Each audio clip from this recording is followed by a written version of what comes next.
Hello, and welcome to another episode of the Christian Reeve Podcast. Today's guest is a retired New York police officer and author all the way from the United States. His name is Vic Ferrari. Welcome to the show, Vic. How you doing? Thank you, Christian. Thank you for having me on your show. I appreciate it. No, the pleasure's mine. Obviously, you reached out to me on Instagram, which was really cool because I occasionally get people reach out to me, but a lot of the time I have to do a lot of outreach myself. And I was just looking at like your career and everything and what you do, and I was like, oh my god, this is such a gold mine opportunity to ask you about so many different things. Because I can imagine as a police officer, you just have like stories for days and days and days and. Naturally, I mean, you're literally writing about it in books, but before we delve into that, I wanted to kind of bring it right back to the very beginning of your career and just kind of ask you what actually motivated you to pursue a career as a police officer? Because I think it's the sort of career that's it's not like an easy thing, especially in a major city like New York. It's going to be unsafe, it's going to be tough, it's going to require a lot of you. But what was your individual motivation for doing that?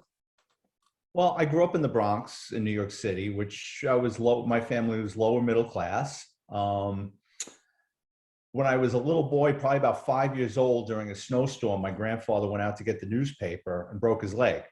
And the police brought him home.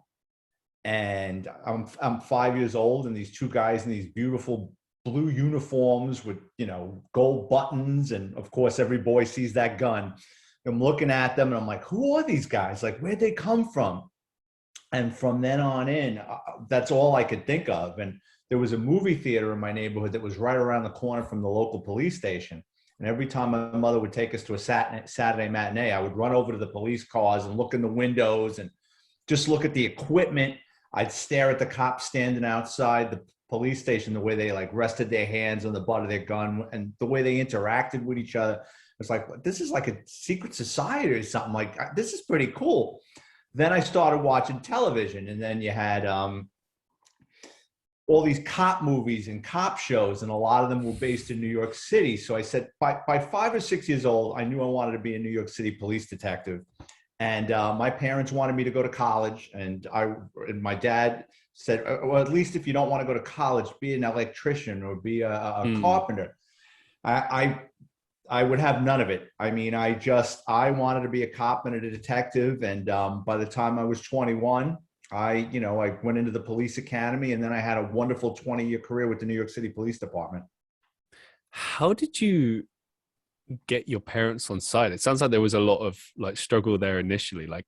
I mean, obviously committing yourself to an academy is gonna, that's a big first step. Like, how did you get them to kind of accept that you were going to do that and support you in that? Well, they were supportive. They just didn't want me to put all my eggs in one basket. They wanted me to hedge my bets that in the event I couldn't pass the physical. There was something wrong with me. I couldn't pass the psychological. That their biggest fear was, what if I couldn't get in, would I be that devastated that it would set me back in life? So because I was that into it. But like I said, my dad, I'll never forget this. The day it's a terrible tragedy. The day that the Challenger spaceship blew up, my dad came home early for work. That was about a year or two before I went to the police academy. My dad never came home early from work. And I says, what are you doing home? He goes, come on, we're going. I says, where are we going? He says, I'm taking you out to Queens. We're going to sign you up for the electrician's test. And I'm like, yeah, but the space shuttle blew up. He goes, I don't care about the space shuttle. He goes, you're going out to Queens. So they were always trying to pull, not in a bad way, but they always wanted me to have something to fall back on in the event my police career didn't go off. Yeah, I think it's a smart move, but it's tricky, isn't it? Because it's like when you're so, fixated on something that you want in life, and you're so drawn to that, and you feel almost like you're being drawn in the other direction, and But you're a young guy. You can't tell a young person anything. They've got to learn for themselves, right? You tell a young person something. I don't know if you have children. You seem like a pretty young guy. I mean, you wanted to do this podcast, and if someone turns, well, Christian, you really shouldn't do that pod, and you're like, and then that becomes a slippery slope, because the more somebody tells you can't do something, what does it do? It motivates you to go that much more forward. Yeah, I'm hugely stubborn. That's been the story of my life. So anyone that says you can't do this, I'm like, oh yeah, try me. It's a good way to be. Yeah, no, I agree. Because I mean, I've seen how it can affect people in a negative manner. I mean, I've had it in the past. I've had people. I mean, I've told this story before, but I'll tell you since we're talking about it. Sure. I I have many different things that I'm pursuing in life, and one of those things, which I don't pursue as much anymore, but I still pursue it a little bit, is music. But that was what I wanted to do growing up, and I hadn't really considered other things then, like my acting goals and TV goals and podcast. Like I didn't even know what podcast was at whatever age. Yeah, I don't know if it even existed then. But anyway, point is, I had this one goal, such as similar to yourself, and I was like, this is what I want to do. And I had work elsewhere and stuff, like just a standard supermarket job to keep things going and whatnot when I was younger, but it just wasn't working out. And I remember getting like really frustrated and sad about it, and I asked someone who was a lot older than me. He was a retired teacher, and he just basically sort of he gave me that look, like when I told him that I was pursuing music, he looked at me like I was like, oh, okay, yeah, that's not happening, so what do you really want to do, kind of thing. And and you read that look and you understood completely what he was thinking. Yeah, exactly. And to be honest, the bigger thing about that was that that was a first for me, to actually let my guard down and be like, oh, do you know what, actually I'll listen to someone for a change. And to be fair, university wasn't actually immediately a success for me. I didn't go straight away, but around that time I was a bit older. I was like 20 years old or something. So I went a few years later, and it was a good move in the end, but I haven't really seen the benefits of it until years later. Like what I'm doing now is a direct result of that. And weirdly, it's actually helped all of the things that I'm passionate about, like marketing, is just fraught in everything that I do. So it's kind of ironic, but it wasn't immediately like that. And my point with this anyway is that, like, I agree with your point. I think it is important to have options to learn other things. And even what I do now as a sort of the main thing that I do, like I do freelance in lots of different areas, but there's a main thing that I do. And I'm doing all sorts of stuff that I never thought I would do, like sales and recruitment. And I just keep looking at it like, hey, it's just another avenue in case I need it. It's just something else. It's not what I want to do, but it's like, I don't know. I grew up with this idea of always keeping your CV kind of varied and doing what you can and as many things as you can and stuff. But I don't know. I think it's different when you think you have like a particular calling. Like with me, it's more just I have a lot of different goals and I'm trying to make them all work. But when you talk about your career and what you do, it seems like it was more like a calling, like, no, it's this thing I need to do. I need to put all my efforts into this thing. And yeah, okay, maybe that's not the best thing. You shouldn't put all your eggs in one basket. But if it's your calling and that's what you want to do and what you see yourself as, that's what you're going to pursue at the end of the day. Absolutely. So what kept you motivated, to keep pursuing that despite what others were telling you? Well, here's the thing. So my family wasn't overly religious, but they sent me to Catholic high school because they felt that the public school system, I would thrive better in a Catholic high school education. And the thing is, the Catholic high school I went to was almost unknowingly was almost like a factory. For civil servants, specifically the police department. I mean, out of a graduating class of 250, my high school, I think 40 guys I went to high school with, just my year, 40 guys became policemen. And the year before that, and the year after that, and so on and so on. So even just sending me to that high school, all my friends became cops. Like guys, I mean, entire classrooms of guys that I grew up with, all, some really wanted it. Some were like, oh, you know what, maybe this is the career for me. Some were into it more than others. But yeah, unknowingly that actually strengthened it. Excellent. And okay, I'm going to ask you like a series of questions as I do in these interviews. And I guess my goal is always that I try to get a conversation rolling, get to know my guest, and kind of, Okay. But I do have a lot of sort of ideas of things I'd like to know about your experiences as a police officer and also specifically to New York as well. But let's just keep it simple and for now. Like, what were the best and worst things about being a police officer? The best things, looking back, made a lot of friends, very good friends, lifelong friends. I was still am an adrenaline junkie.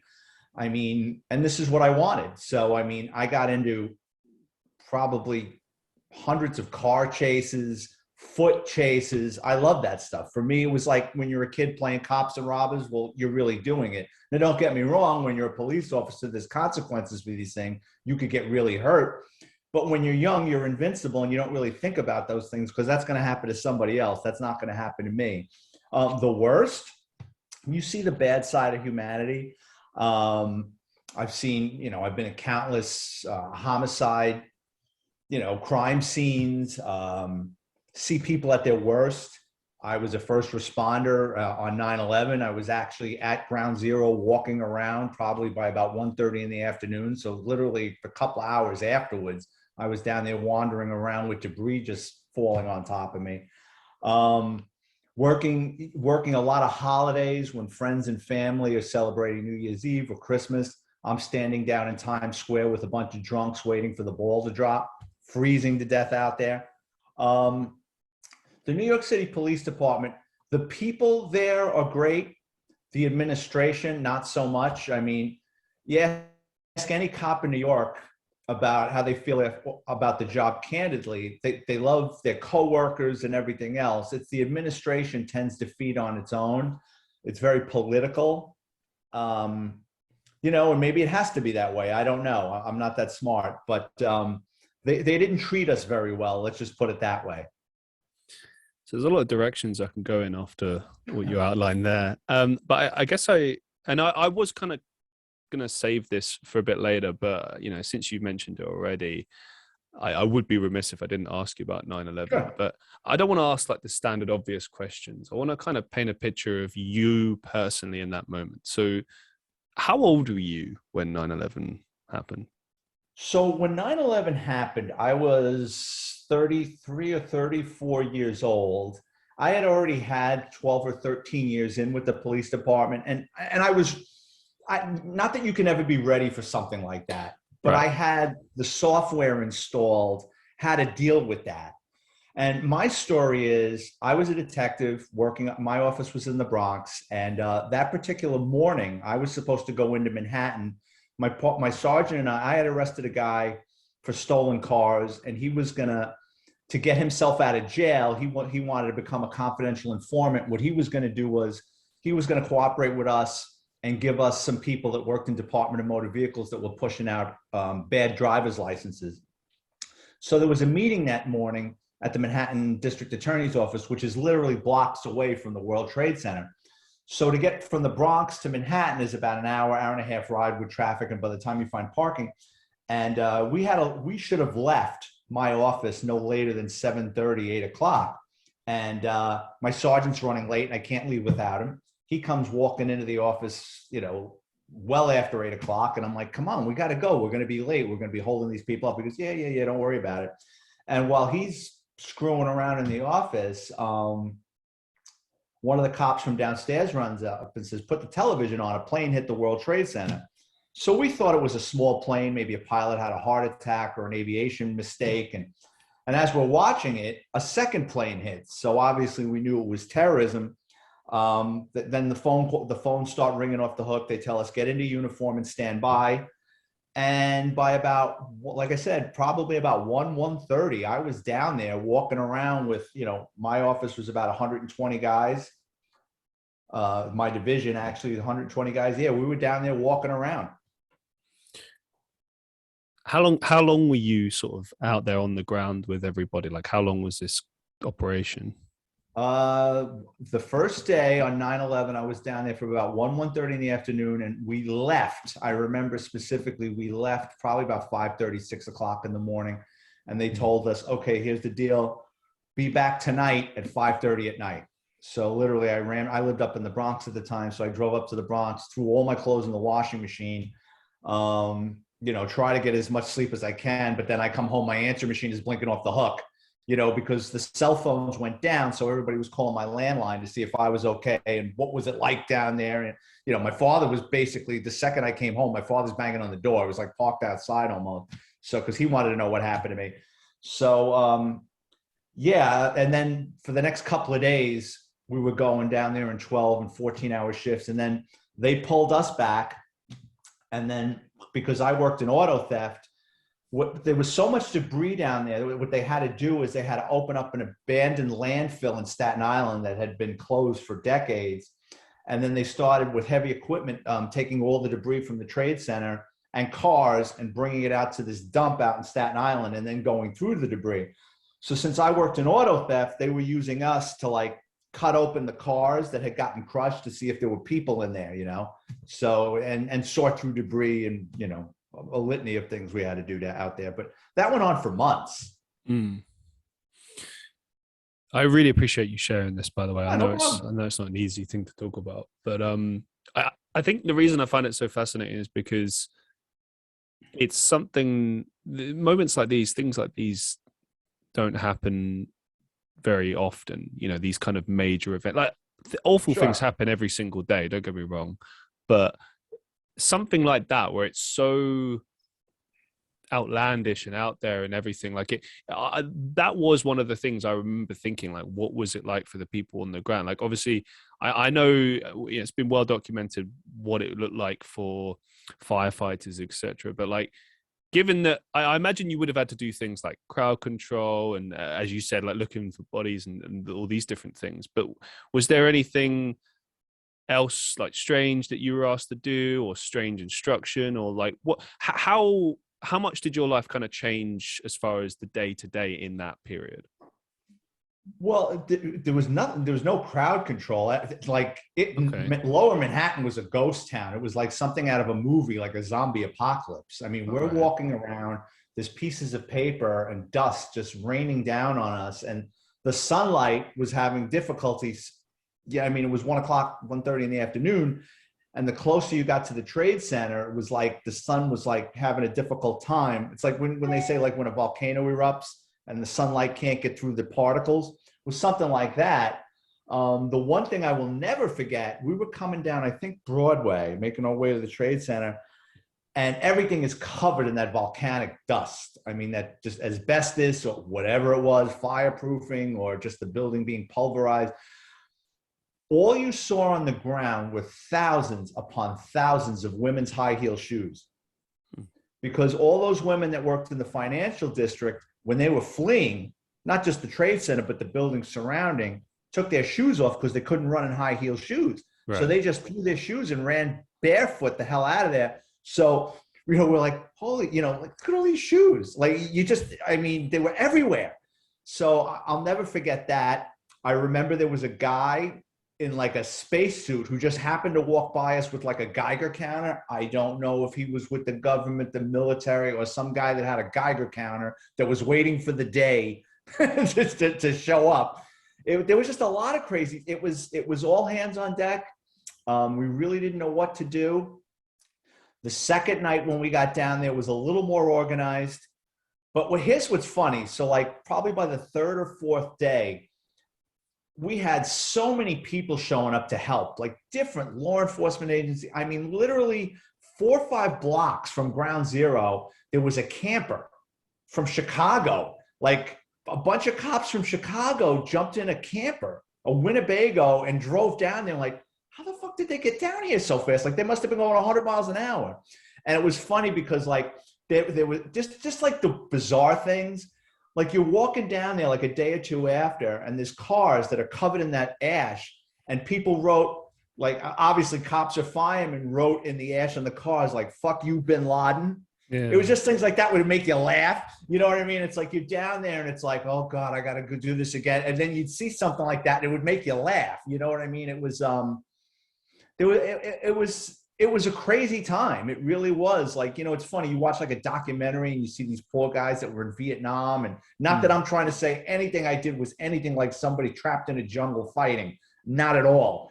But it's just like, there was so uncertainty with everything. It was like, Is another plane going to hit? Like for a while you would look up, and if you saw a plane go by, like you get nervous because is this over? So it was definitely, you were living moment to moment for a while. How did you kind of keep spirits up? Obviously, you gave an example there of like, you would use humor. Yeah, humor is such a big part of, especially as a coping mechanism when we're dealing with traumatic experiences. But like, given as you laid out there, it's a tense time.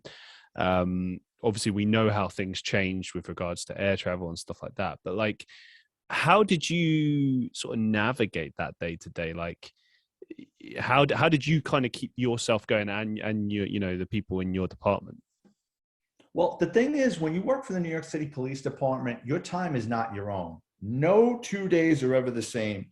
And you can plan your week or your day any way you want. I mean, I can tell you stories about, I was like, okay, I'm going, I got tickets for a show and I'm going to do this. And then tomorrow I'm off, and something happens and you don't go home for days. So by the time that happened, you're adaptable. It's okay. You know what I mean? You're trained. It's just, it's like nothing else matters for a while. This is what I have to do. It is actually, and the thing is, like that, not just 9/11, but like the police department and that ability that I have this insurmountable task in front of me. You know what? No one's going to help me, or I got to get through this. I just have to grind through this. This is just something I'm going to have to do. It's whether it's a project around the house or removing popcorn ceiling and your friends tell you're crazy. You know how many days that's going to take? And it's like, what, are you kidding me? That's nothing. It's going to suck. It's really going to suck for a couple of days, but I'm going to push through this. So by the time 9/11 happened, most guys, at least with the guys that I worked with and the guys that I know, it's like, no one had a nervous breakdown, or I'm sure there are people that did have problems as a result of that. Absolutely. But the people I was with and I was around, it's like, yeah, this really sucks. And, we were like kids amongst ourselves talking about it and wondering, the uncertainty of life and stuff. But at the same time, it's like we had a job to do, so we might as well just get this over with.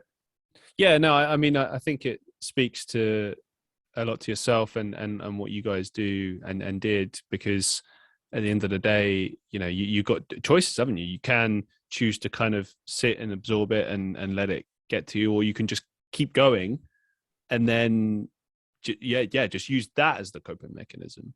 But I do want to ask you one thing though. Was there a point when, as you said, because it wasn't like you were doing some things were taking months, as you mentioned, like the debris thing was something that was an operation that took longer, but inevitably, there is crime every day, lots of things going on in New York. So eventually you would have been doing other things. So when you sort of got away from that, was there a moment where you were able to decompress that, or were you just plowing on as usual and just, getting on with it? Plowing on as usual. I mean, because it's New York. New York never stops. And New York City Police Department at any given time has between 35,000 and 40,000 members. So I'll give them credit with this. They didn't want to burn us out. Right. So they were rotating us in and out. Sometimes you'd be out of there. You'd be going back to your office, working on cases for a week or two, and then they'd bring you in for a day or two. So they were, after they figured it out and how they were going to do everything and go through the debris, and they started pulling us back and, basically phasing us back into our cases, because the reality is crime never stops. New York never stopped. So they pulled us back and we just started going about our business. Did you actually see an increase in crime around that time? Because I would have thought that maybe some criminals... Right. I would have thought people would take advantage of the situation. And no, it was a decrease, especially, I worked in the Bronx, which is an outer borough, which Bronx and Brooklyn are probably, as far as in crime, the highest. And no, there was a decrease because everybody basically stayed in. You know what I mean? Everybody was glued to the news. Right. I mean, even the bad guys take a break sometimes. You know what I mean? Like we used to say, we would do a case like, tailing car thieves at night. You know what I mean? And we'd have like a tracking device in a car thief's car. And my lieutenant would say, it's 2-3 o'clock in the morning. He goes, he's going to bed. Because at some point they got to take a break. You know what I mean? And it's true. Criminals don't work banker's hours, but at the same time, even they got to get some sleep. And they were fascinated what was going on. So Yeah, crime took a break. Were there guys that said this is a great opportunity? Yeah, sure there were. But as a whole, no, I'm absolutely positive from what I saw, crime was down. That's incredible. Yeah, no, I mean, it makes perfect logical sense. But I also thought maybe the reverse would be true, and that maybe people might see a window to like, oh, well, the police are not paying attention, I can get away with this. But yeah, I guess to be fair, that would have been a point where every New Yorker would have been just on edge for a little bit, not knowing what comes next. And speaking of which, one final sort of question just on the 9/11 stuff. Yeah. I wanted to kind of know how that changed your career as a cop moving forward, because as I mentioned earlier, you know, it affected air travel forever. It changed a lot of things around the world, including here in the UK. But in terms of your work and what you did, like, were there any new measures that came into place as a result of that? Or were there used just a little, they used just a little differently. So I worked in the auto crime division. The auto crime division was under what's called the OCCB, Organized Crime Control Division.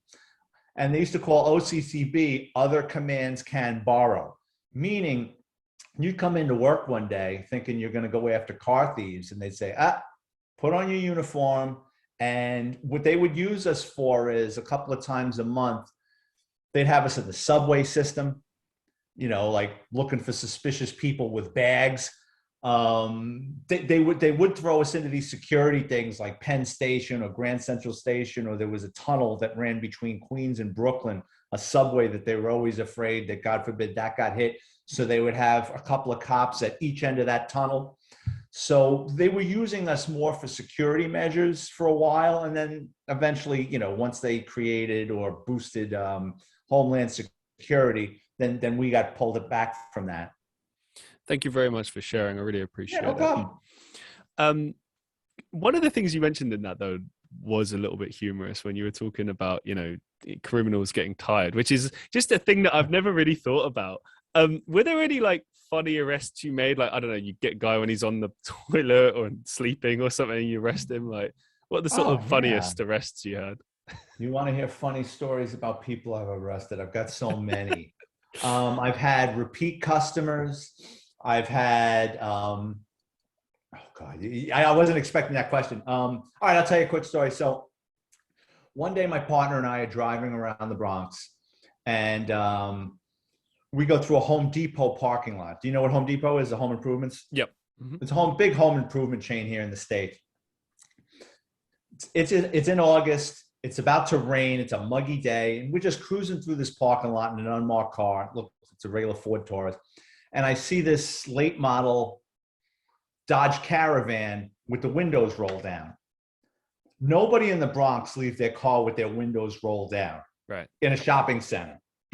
So I'm in the back seat, and I tell the guy in front, I go, there was 3 of us in a car. I go, run that plate. Plate comes back stolen. So we come around, we're going to set up on it and jump on the guy once he gets in the car. Well, sure enough, the guy's already in the car and he's pulling out of the parking lot. So in the NYPD, they don't want you getting into car chases. We still do it, but they don't want us doing it. So what you try to do is you try to follow a guy at distance, and either you wait till he gets stuck in traffic, and then you like tap his bumper, and while he's blocked in, you jump out and pull him out of the car. Or what you do is you put it over the radio and you kind of try to herd him in. Right. So we're at a light that's just, we're at a traffic light, and then right past the traffic light is the on-ramp to a major highway. And I'm like, well, we can't block him in. There's nobody in front of him. So we're going to have to follow him for a while, see where he goes. Well, the guy looks up into his rearview mirror. He sees 3 white guys in a Ford Taurus in back of him, and he slams on the gas. He makes us. So we start chasing him. He's ramming cars on the highway like shit. Let him go. So I was pissed. I was fucking pissed. And I told my partner, I'm going to fucking get him. He goes, yeah. He goes, he's gone. Don't worry about that. So I went back to our office. I pulled the theft report. And the car was stolen a week before in the same neighborhood. There's only a couple of types of people that will steal a car and hold on to it for more than a couple of days. And that's children. You know, teenagers, they steal a car and they drive it. They're joyriding. They'll drive it until the wheels fall off. Or a drug addict. A drug addict will steal a car and they use it to commit other crimes. They use it to buy drugs. They use it, if they're homeless, they're going to park they'll go buy some heroin. They'll park in a park somewhere and they'll shoot up and fall asleep in the car. It becomes like their house. So I knew this guy stole a car a week before. He's still holding on to it. I did a summons check and I saw that the car was getting parking tickets around this housing project. So what I did was I went next door to the guys in Vice and I said, can I borrow one of your 8-cylinder cars? My partner's like, you're out of your mind. We're not going to find this guy. We borrow an 8-cylinder car. We go back to the neighborhood. 5 minutes later, who comes fucking driving by but my friend? I said, see, I told you. So now we're following him again, right? We're following him around the Bronx, right? But this time we're really laying back and we're in a different car. So he goes into a gas station. The attendant comes over, opens up the tank and sticks in the thing.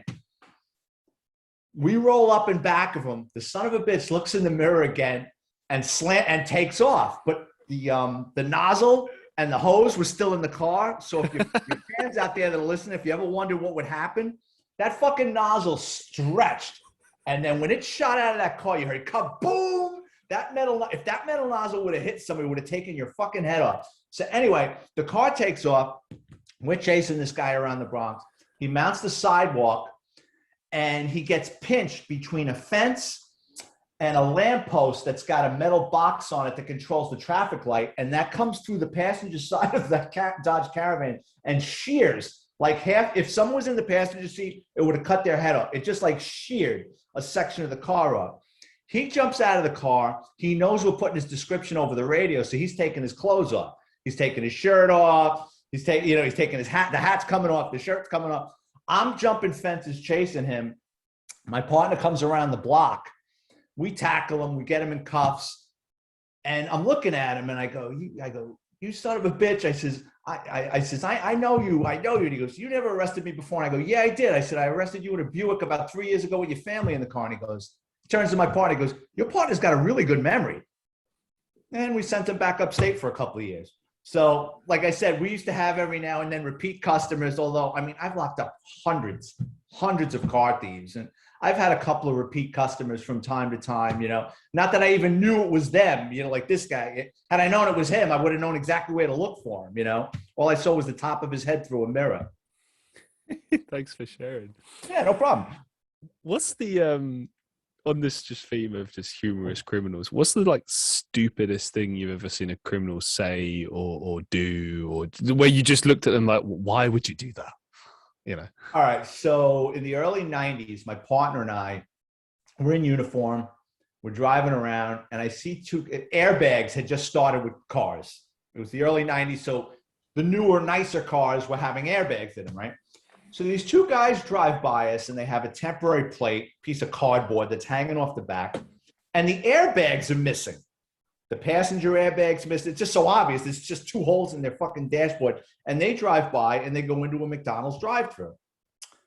So it's a temporary plate, so you can't run it in the computer. And I go, there's no front end damage to the car. So someone took the airbags out of the car, right? So we pull them over. And the guy goes, he hands me this paperwork that looks like bullshit. And I go, what is this? He goes, oh, it's a 96-hour permit.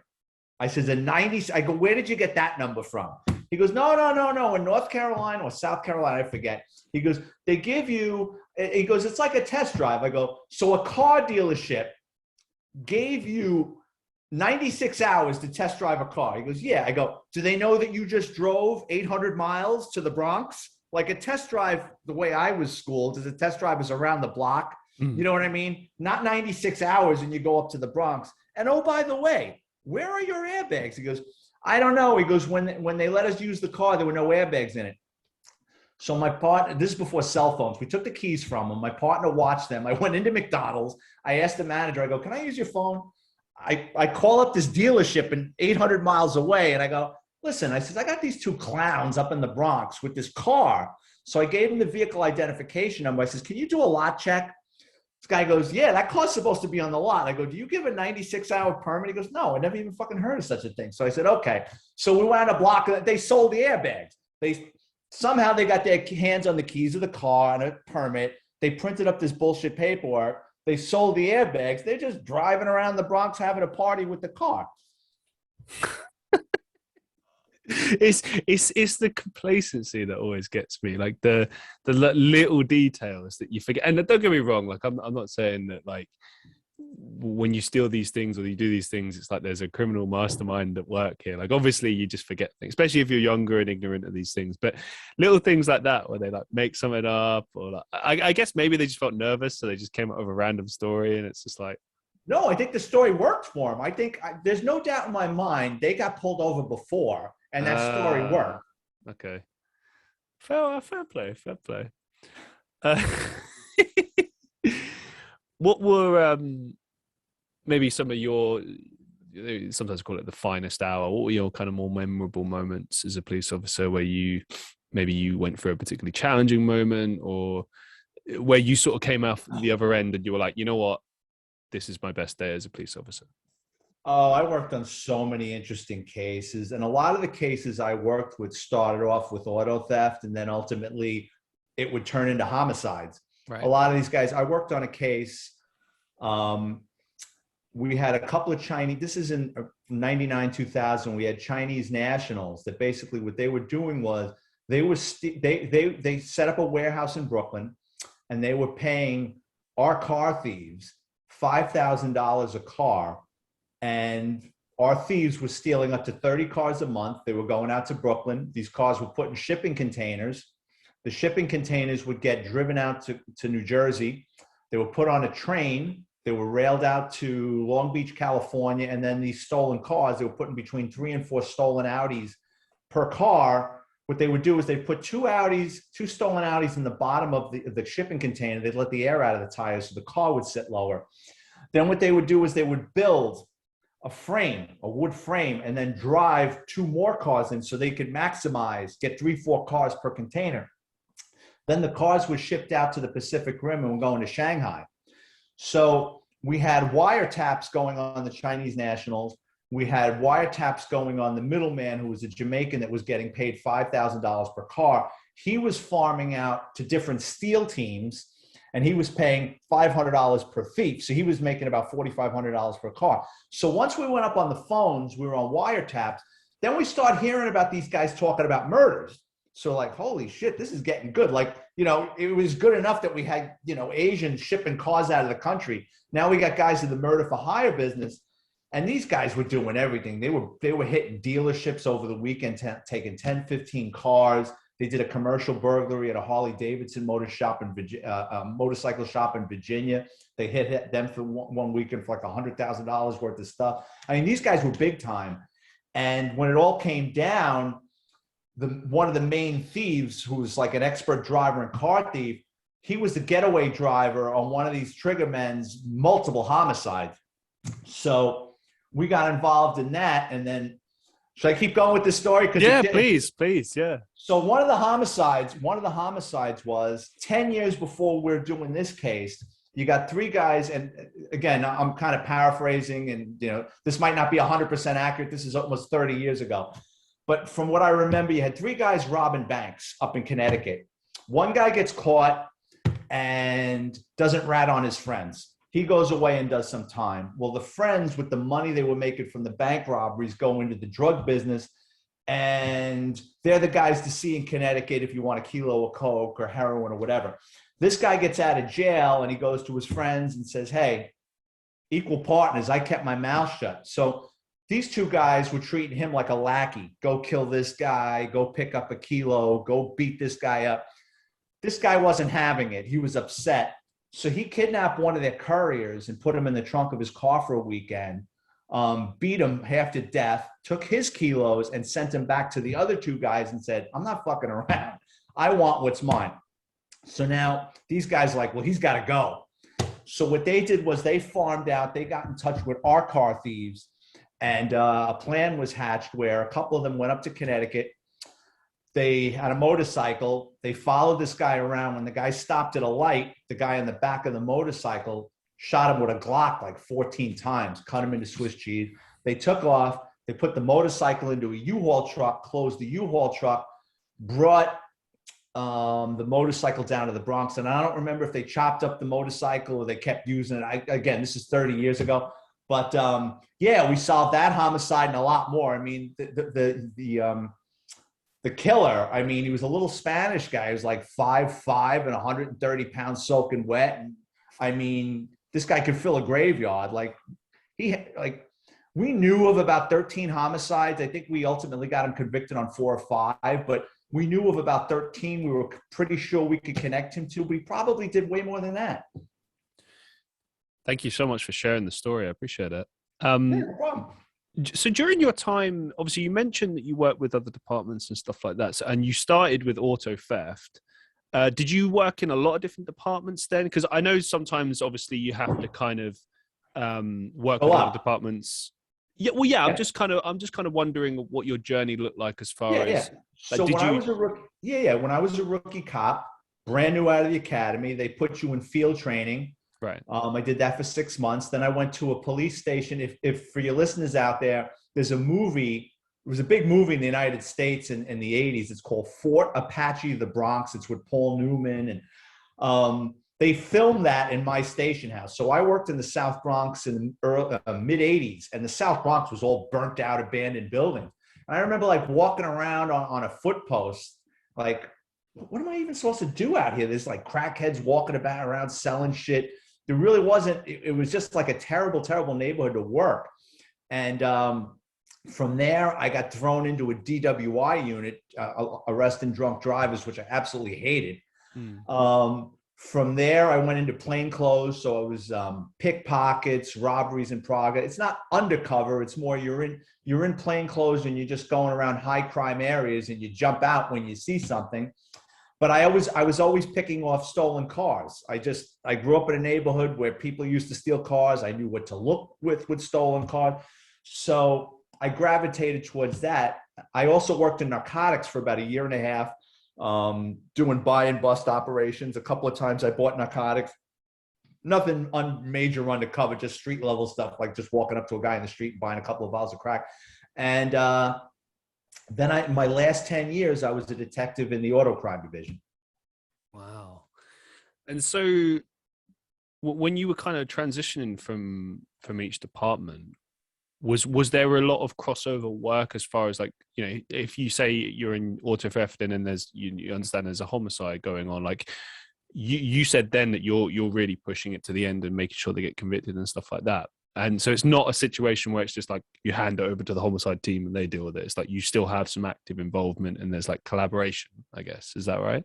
Well, yeah. See, like we're doing a case on car thieves, right? And then we start hearing rumblings on the phone. They're making references to homicides. Like it came up on the phone. I think something about you want to wind up like that guy in Connecticut. We're like, that doesn't sound right. So then one of the detectives starts calling up different, you got anything with, homicides and motorcycles? And yeah, actually we do. And then, but the way we were stumbling upon homicides, these homicides had already taken place months, sometimes years ago. It's not like, you're responding to a hot, there's a body there, you know what I mean? So we're coming in late, we're gathering information. We're trying to get this thing, and then once we think we don't want to send the homicide detectives on a wild goose chase.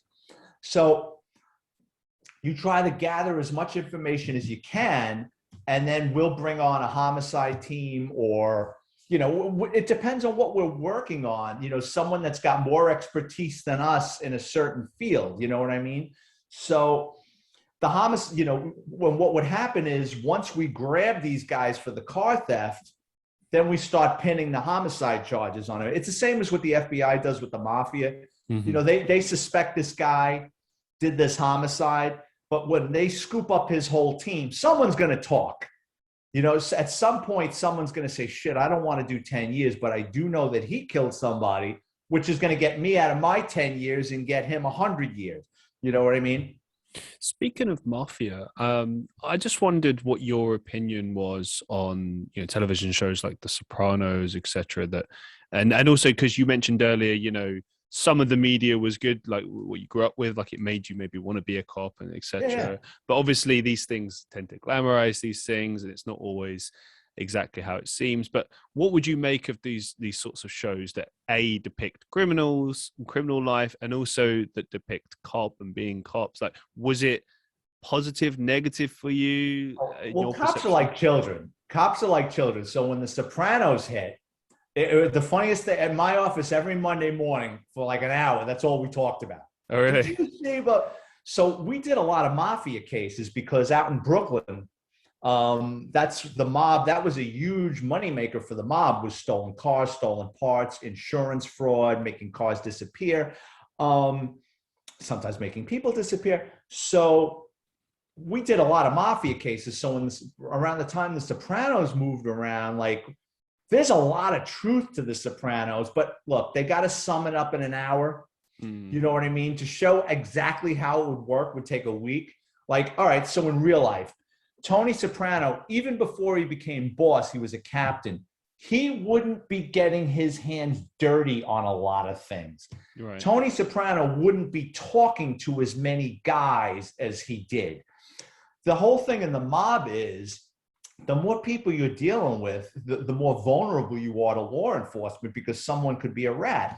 So those guys tend to insulate, you know, if someone walked up to Tony and starts talking business, he'd either smack the guy in the mouth or tell him, get the hell out of here.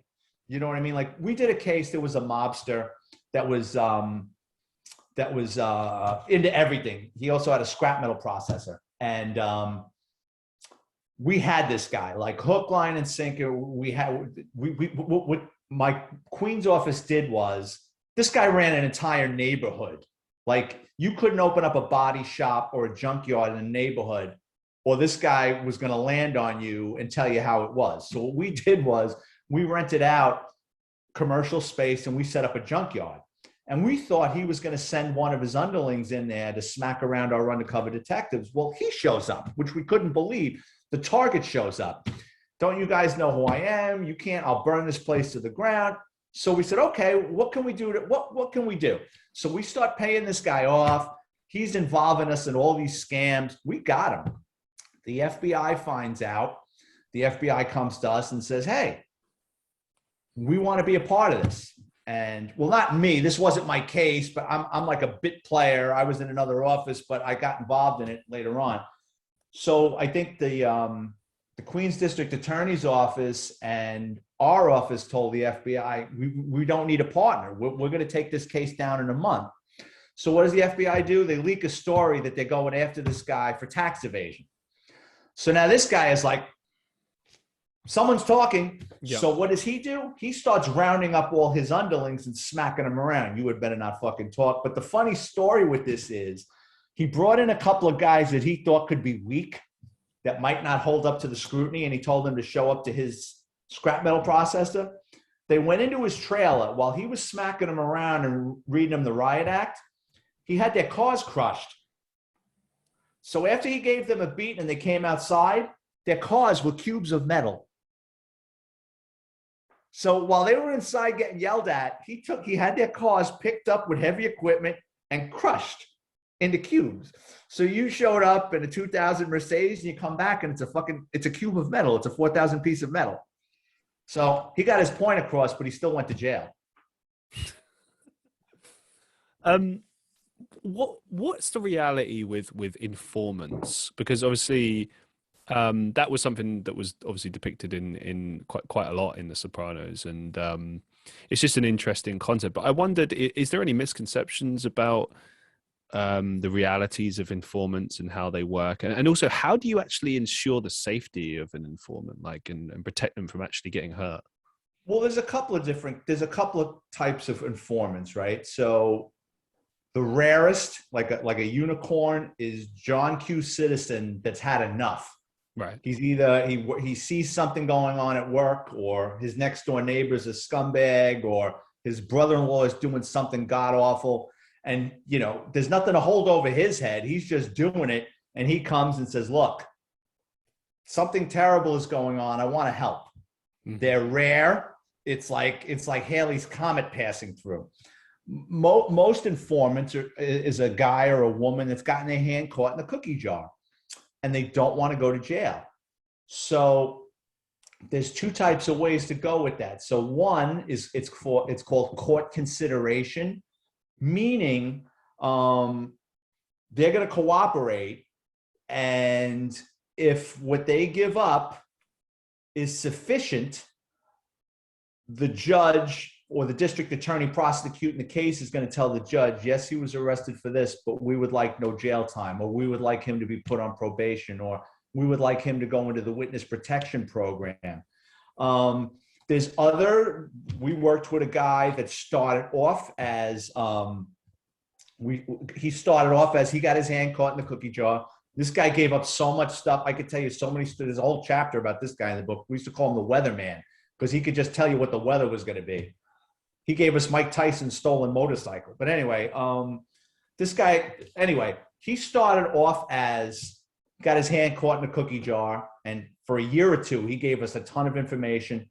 And then when it was over, he liked us and he kept calling us.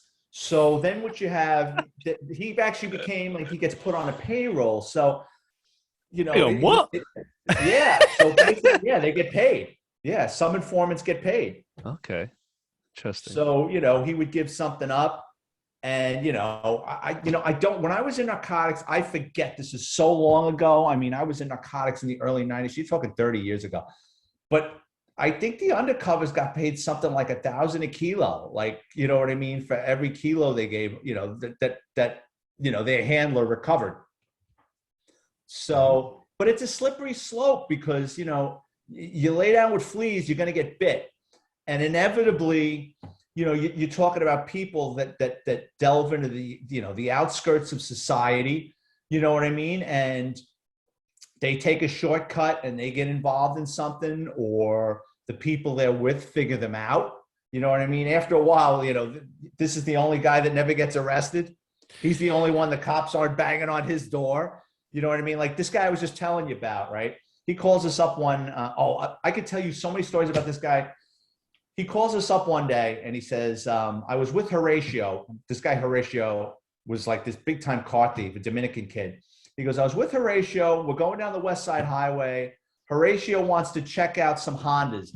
So I know what he's saying. He's saying they were going to go steal a Honda, but he's like trying to like change the story. Like, yeah, Horatio just wanted to look at Hondas. Right. And you oblige. So we're going down the West Side Highway and we see Mike Tyson on a Ducati, which is at the time like a $35,000 motorcycle. He goes, so Horatio follows him to the Javits Center, which is a convention center in Manhattan where they have the car show and different trade shows. He goes, we couldn't believe it. Tyson left his Ducati parked on the street and he went into the Javits Center. He goes, Horatio jumped on the bike, cracked the ignition and stole it. I go, great. Where's the bike? He goes, it's in Horatio's apartment.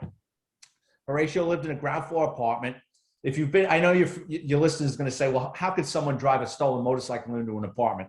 Go Google what Washington Heights looks like, and you'll understand what I'm talking about. So he drives the stolen motorcycle into his apartment. He's got it sitting there. I says, give me the apartment number. We're going to get a search warrant. We'll go kick down his fucking door. We'll get Mike Tyson's Ducati. So our informant tells us, no, wait. He goes, he's got a couple of stolen motorcycles in his apartment. He goes, he's going to ship them to the Dominican Republic. He goes, when he's going to ship those bikes, he goes, I'll get you the shipping container, and you can pick off the shipping container before it leaves the country, which we used to do this many, many times. So I said, okay, great. So I forgot about it. About a month later, I'll never forget, it's Sunday. I'm watching football. My partner calls me up. He goes, you want to make overtime? I says, for what?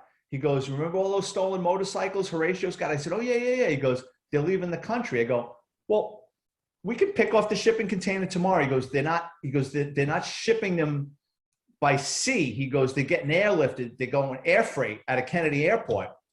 So literally, they stole a van. They loaded this van with all these. They took the motorcycles and they took them apart and bubble wrapped them and put them in crates. And then they were going to ship the stolen motorcycles out of Kennedy Airport on a Sunday night. So we're waiting at Kennedy Airport, and they come riding up in a stolen van with all these stolen motorcycles in it. And we picked them off. So, this guy used to give us so much stuff. One time, we were driving. I never forget. We're driving around, and we were in the Bronx, and he calls us up, and he goes, you guys want to make some overtime? Well, this is our informant talking to us like this. I go, dude, you got to stop talking like us. Because he started picking up our lingo, and I Yeah. go, dude, you're gonna sound like a cop. Yeah. So he goes, they just loaded 4 or 5, I forget. 5. He was there. They just loaded 5 kilos in a Ford Astro van. You know, like on like a minivan, you got the side door that slides open. You know, there's like that step you take to get in. Well, these guys built a secret compartment in the step. He goes, they just loaded 5 kilos in the step. He goes, the car's got Rhode Island plates.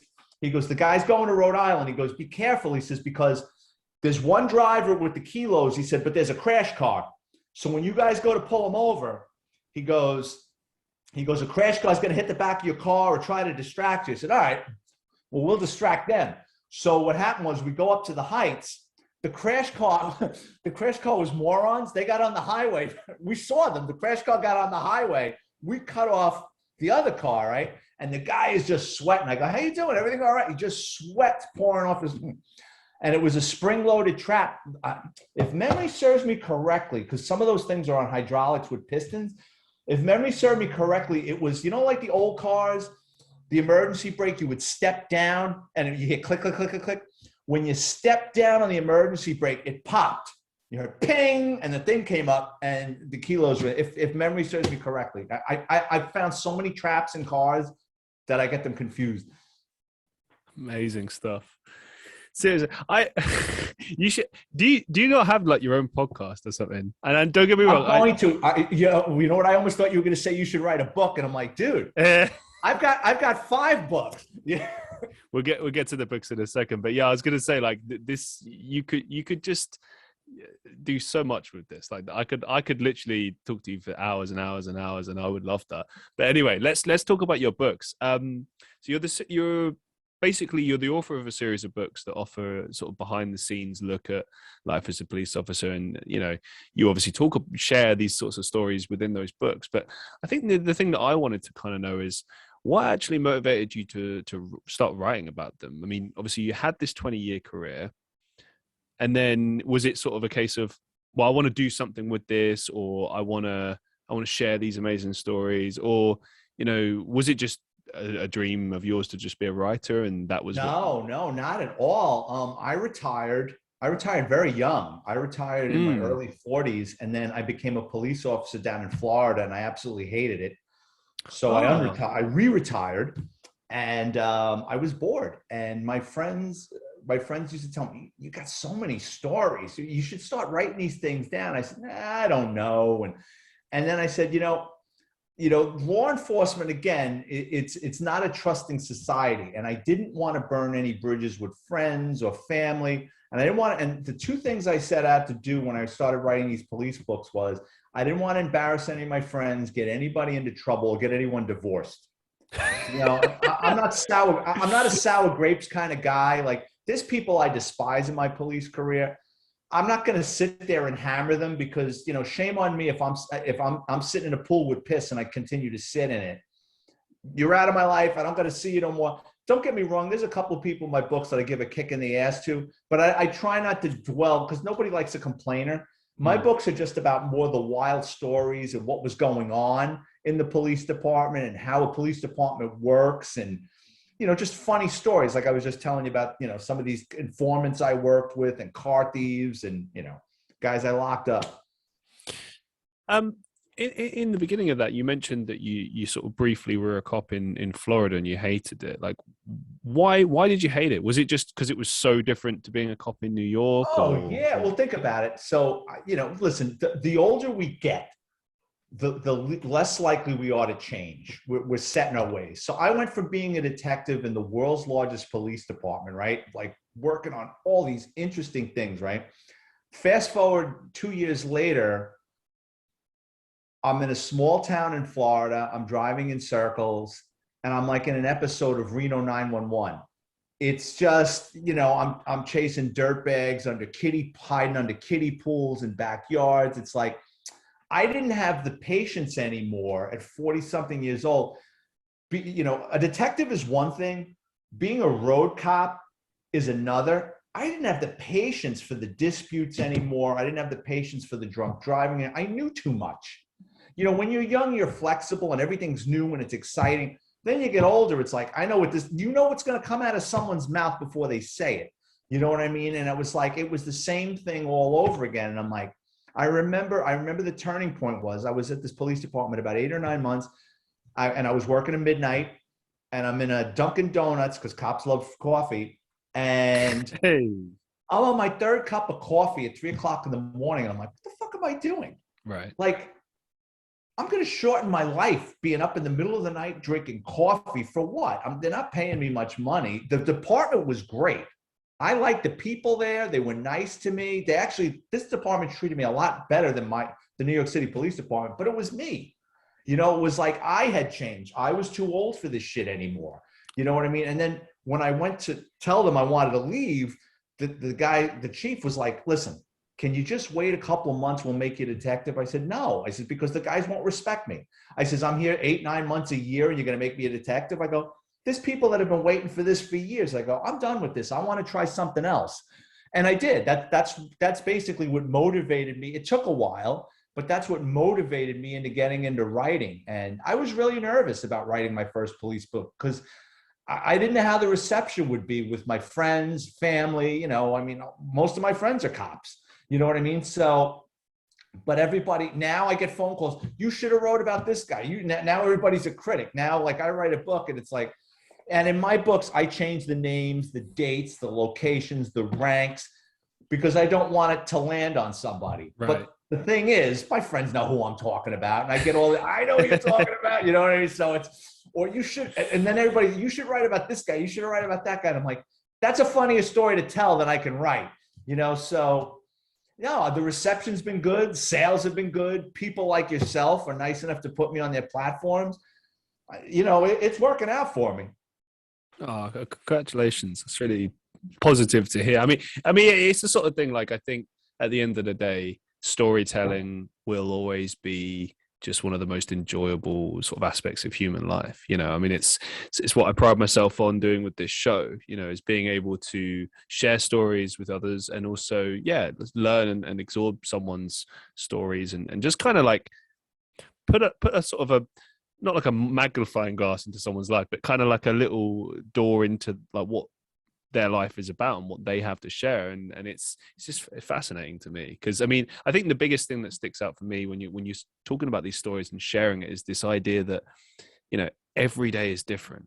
And like, that must just be really exhilarating to know that, like, right. Yeah. I mean, in a way, I completely understand your decision to retire. That makes perfect sense to me. It's like you do it as long as you can, and no, like it's my personal sort of mentality is just never retire. Like that's just my mindset. But I mean, what I mean is like never stop working. Well, just keep going forward, right? Correct. Yeah. Not like, because some jobs you have to walk away from. You just have to, because of just like physicality, or as you said, like there's other things involved, other things that.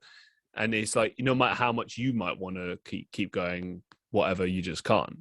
So then you transition into other things and you do other things and you keep going. But one thing that I did want to ask you that I found interesting is what actually prompted the decision for you to leave New York? Like, what was that about? Yeah, well, okay. So I loved my job. Don't get me wrong. I mean, Right. And I worked I was lucky enough to work in the same office for 10 years and I had great supervisors. I had great coworkers. But things change. I mean, it's just the progression of life. So my friends started retiring. My supervisors started retiring or moving on to different units. And before I knew it, my last year and a half, at 41 years old, I'm the old guy in the office. You know what I mean? Like my lieutenant was my age. He was a nice guy. I had a younger supervisor for a while who we just did not work well. So I had to find another sergeant to work with. And my coworkers, you know, they were younger, different ideas, and I'm sitting around and I'm going, I have nothing in common with these people anymore. I went from being, everybody outlives their usefulness. We just do. We were meant to evolve. And the longer you sit around at a place, I'm the guy.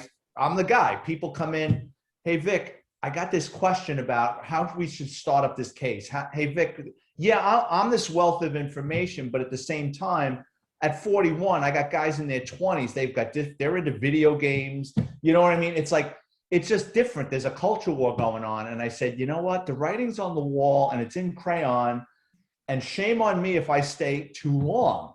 You know, it's, I can have a pension in a year and a half. I can do something else. Now, the move to Florida was, growing up, all my friends went to college, and a lot of them became engineers, and a lot of them got jobs down here in Florida working for engineering companies. So in my early 20s, I used to come down here and visit and stay for a while and go to the beach. And I was pretty acclimated to Florida.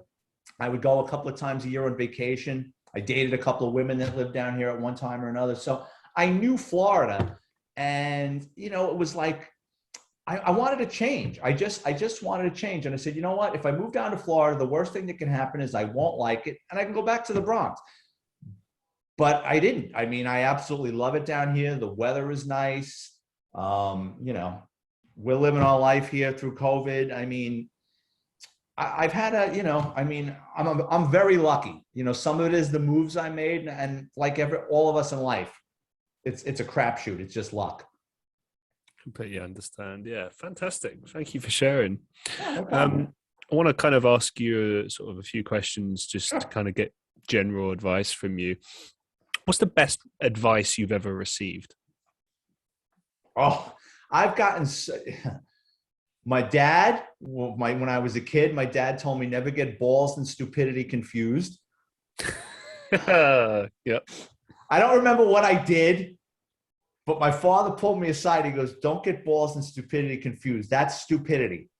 You know, I'll never forget that. That stayed with me. When you're a rookie, and I don't know how it is now, I'm talking in my day. God, I feel so old. When a rookie cop, when I was young, when you showed up in a police station, yeah, you went through the police academy. Yeah, you're wearing a blue uniform. Yeah, you got a gun. The old timers wouldn't talk to you. It was almost like the Amish when you're shunned. Like the old timers, if you were in a car with an old timer, he would tell you, don't touch that radio. I'm driving. And you just sat there and you kept your mouth. So the advice I learned early was keep your mouth shut and your ears open. And you just looked around, you watched, and it's like, yeah, this guy's an old scumbag, or this guy came off as a scumbag, but actually he's a nice guy. He got burned once. That's why he's tough to get to know. So yeah, you definitely learn, like at an NYPD precinct, different personality types. And then after a while, if they see that you're okay and you're not a know-it-all, or you don't have a big mouth, or you're not a liability, then they'll start warming up to you. And then you might get invited to a club meeting after work or for a beer after work. And then they start feeling you out. It's, in a lot of ways, the mafia and the NYPD are the same. You know, in the mafia, they say you're only as good as your last dollar. In the NYPD, they say you're only as good as your last collar, which is your arrest. In the mafia, you know, it's all about your reputation. Same thing with the police department. You know, it's, if you're a coward, no one's going to want to work with you. They laugh at you. You know, if you're running around telling the supervisor, oh, this one took an extra 15 minutes on his hour, you know, you're ostracized. So there's a lot of similarities. Like I said, like we used to sit around and critique The Sopranos. There's a lot of similarities. How do you deal with people like that? Like, because, okay, I get that general workplaces have these people. I've unfortunately had to deal with them myself. But in that kind of line of work, I mean, how do you handle people like that? With, I mean, I know you said that you ostracize them and stuff like that, but like just working day to day with people like that must have just been insufferable. Well, you didn't. Okay, so so let's get away from the detectives. Let's talk about like what it's like to work in a New York City police precinct. So any NYPD precinct, police station, there's 77 police stations in the city of New York. Each police station has between 100 and 400 cops. Even like the one in Midtown might even have more, right? So you're dealing with a lot of personalities. And you have 3 shifts, right? And then you have specialized units per precinct. So one of the most despised, again, this is in my time, in any NYPD precinct are the summons guys. Their job is just to write tickets, be it parking tickets, moving tickets, that's their job. These people were despised in my day. because they tend to be very antisocial. Nobody really wants to work with them. They're odd. It's the guy that never had a pretty girlfriend or didn't really react well with women. The kid that used to get picked on in school.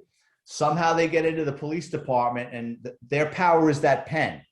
Right. And they're going to write people tickets. We had guys, writing sanitation workers in the garbage truck for speeding, or pulling over a city bus that's loaded with commuters that he's sitting there writing the guy a ticket. Or, you get phone calls. You get a phone call from a cop in another precinct. Do you know this guy? Yeah. What did he do now? He wrote my brother-in-law a ticket. Did he tell him that he knew? Yeah, he gave him my phone number and he still gave him a ticket. So you go to the guy and go, dude, what happened? Oh, I don't know. So like you're asking how that got handled? Oh God, guys like that, you would come into work and you would see that guy's locker upside down in the shower with the water running into it. Or there was one guy, he was short, that used to pull that shit. And he always used to put his boots on top of his locker. He was like 5'3". The guy's crazy glued his boots on top of his locker. So you're watching this little fuck with his arms up there trying to pull his boots off the locker. And then he had to get a knife and cut the heel to get his boot off. And then he walked funny for a while until he got a new set of boots. Oh, the practical jokes that would go on. And like, some of it was really mean-spirited towards guys that, weren't pulling their weight or were, just abusing their privilege, giving out summonses. How did you deal with like corruption and police officers that, because inevitably there were going to be police officers that are corrupt and give accept bribes and stuff like that. Like how do you deal with that? And also like, how do you avoid that yourself as well? Because I imagine it must be tempting at times. Okay. So I'll say this about the New York City Police Department. They make from the second you're in the police academy, they tell you, if you're corrupt, if you're taking money, if you're stealing, if you're doing something out of line, we're going to find you and we're going to prosecute you to the fullest extent of the law. When I was in the police academy, they showed countless videos of cops that got fired or threw their careers away or got involved with drugs. We would get speeches from the Internal Affairs Division. We would get speeches they would bring prosecutors down from different boroughs that were tasked to prosecute police corruption. So I'll give them credit with that. Like they're telling you, listen, you want to fuck around, we're going to find out, and we're going to nail your balls to the wall, and rightfully so. Now, with a police department with 35 to 40,000 people, you're going to get a couple of bad apples from time to time. Some are sociopaths that got past all the psychological, said all the right things, and they're just laying in wait, waiting for the perfect opportunity or scam to pull off. Then you got other guys that I don't think started off bad and then got into a jam with a divorce, bankruptcy. I don't know. They got bitter. They got passed over for something and they're going to take it out on the world and they start doing that. So yeah, we've had some major police corruption issues. I knew a couple of guys that went bad. It was sad. I mean, they threw away their lives, but I'll tell you what, like as a detective, I saw more of it. In a precinct from time to time, someone would fail a drug test or someone would go bad and you're like, shit, did you hear about so-and-so? As a detective, when we started going up on wiretaps, then all of a sudden, like one case, with that case I was telling you about with the stolen motorcycles and the cars going to China, there were two cops in a precinct in the Bronx that were hanging out with these car thieves. And what they would do is the car thieves would steal parts and stuff for their motorcycles and give it to these two cops. But now there's a quid pro quo. What these two cops would do is when the thieves saw a car or a motorcycle they wanted to steal, they'd meet up with these guys and give them the license plate number. And these two cops would run the plate in their computer terminal and tell them, yeah, this guy lives over here. And then the thieves would know where to steal the car. You know what I mean? So they were giving them inside information where to steal a car, So, I mean, they got fired. One of the last cases I was working on, there was a cop in Queens. He was bad. Like, just as I retired, like just before I retired, we didn't take the case down yet. I retired, but the case was still going. It was a young cop from Queens, and he was involved. He delivered the cop delivered a couple of stolen cars to a chop shop, and we had him on a wiretap. Him and his friend hijacked a truck full of marijuana in Ohio. Don't ask me how he got out to Ohio, and they brought like a truck full of bales of marijuana back to Queens somewhere, and they distributed it. And he was also involved he had a friend that was a realtor out in Long Island, like where millionaires live. And what the realtor would do is when these people were showing their homes, I mean, you're talking about people that aren't even in these houses half the time, but their houses are loaded with paintings and, pieces of art. So through the realtor, this guy and another guy would go and do burglaries in these houses because the realtor had been through the house before and knew that this guy had a Picasso and this guy had a Rembrandt. So this guy, I mean, I'm sure he did jail time because he was into some major shit. Yeah, it must be very difficult, especially what you laid out there as far as like people going through difficult sort of personal things, and then obviously that translates into them making those sort of poor choices. I mean, because it's like what do I do? How do I feed my family kind of thing? And it's like sometimes you can understand that. It doesn't make it right, but you can at least understand why. I can't understand that because you get a second job. You know what I mean? It's or you go to your family for help. It's like doubling down on a bad decision. All right, you've gotten yourself in shit, but why put the other one in? You know what I mean? You got one foot in, you know what I mean? And you might go to jail. Well, I mean, clearly that's not a big enough deterrent. I mean, I don't know. Yeah, you're right. But that's a whole other conversation right there. What's the biggest life lesson that you've learned so far? When I retired from the police up in New York, I still thought I was invincible. And then once I became a cop in Florida a year or two later, I had been out of it. I wasn't rocking and rolling every day. And then in this small police department in Florida, I'm all by myself. And I don't know the lay of the land. Like you could blindfold me in the Bronx and I'm going to find my way. I'm in Florida, north, south, east, and west my navigation system isn't there yet. I'm pulling over cars by myself. I've been out of it a year. I started to realize I was vulnerable. I started to realize something really bad could happen. Whereas up there, even to the day I retired, I never thought something would happen to me.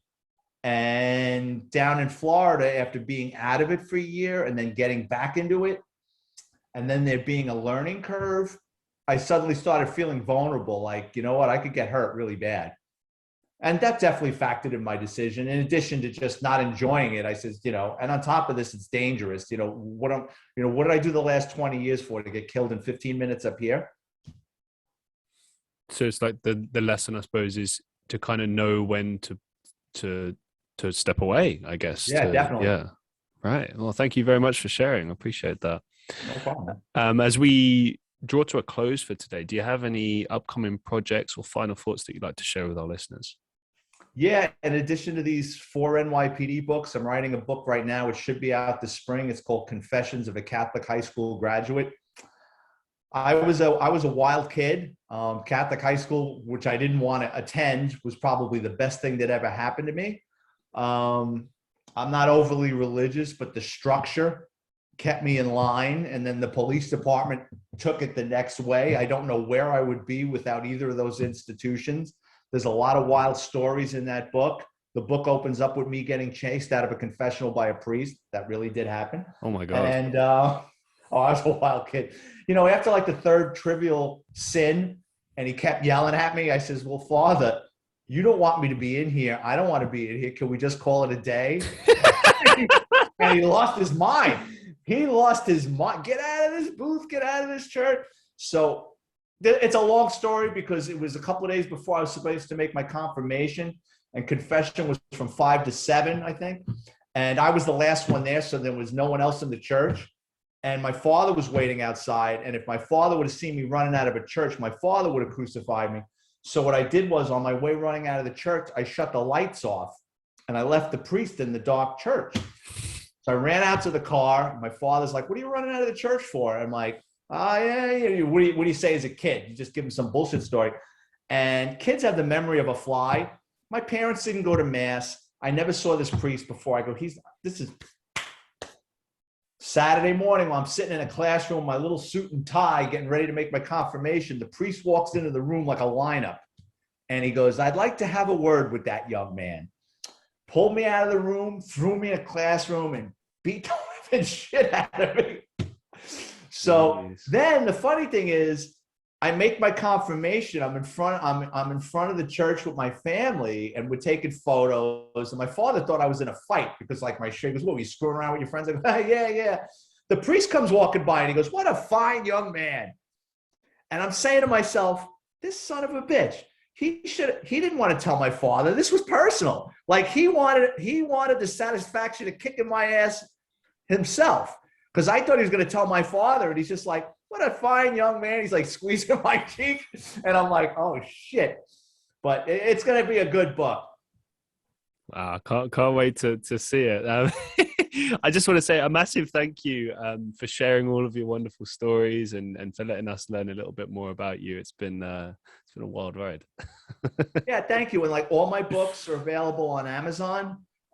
Just look up Vic Ferrari, like the car, Vic Ferrari, and all my books are $10. They're available in the UK. I have them on Kindle Unlimited and Kindle. Excellent. Wonderful. As I said before, thank you so much, Vic. And to the listeners of the Christian Reeve podcast, be safe, be well, and I'll see you in the next one.